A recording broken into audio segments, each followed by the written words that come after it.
আজকে একটা hot chocolate বানাবো। হয়েছে দেখেন, এখানে আমরা ড্রিঙ্কিং চকলেট পাউডার এবং গরম পানির সংমিশ্রণে একটা চকলেটের লিকুইড সর্বপ্রথম তৈরি করে নিলাম। এখন আমি এইভাবে করেছি, আপনি চাইলে অন্যভাবেও করতে পারবেন। Chocolate sauce, chocolate syrup, chocolate bar, আপনি যেইভাবে ইচ্ছা সেইভাবে এই হট চকলেট তৈরি করতে পারবেন। আপনি চাইলে চকলেট চিপস দিয়েও করতে পারবেন, আবার আপনি চাইলে ডাইরেক্ট মিল্ক এবং চকলেট দিয়ে ডাইরেক্ট স্টিম করতে পারবেন।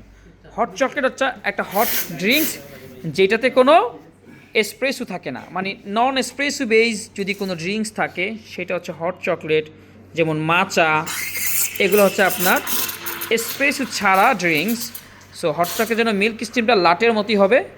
কেউ কেউ 70 ডিগ্রি গরম করে হট চকলেটে, কেউ একটু বেশি গরম করে, তবে আমরা standard 60 to 70 degree temperature maintain করি আমরা এই হট চকলেট আজকে তৈরি করব।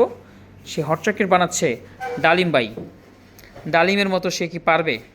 এখন আমাদের মেজর ডালিম ভাই মিল্ক ডিজাইন করবে। ওকে ভাইয়া, স্টার্ট সুন্দর করে। হ্যাঁ, okay, nice mixing, start the design from the centre.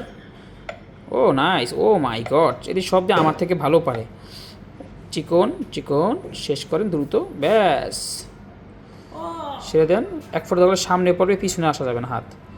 So আমাদের ডালিম ভাই একটা হট চকলেট, দেখেন তার জামার কালার আর হট চকলেটের কালার সবই কিন্তু এক হয়ে গেছে। Thank you guys.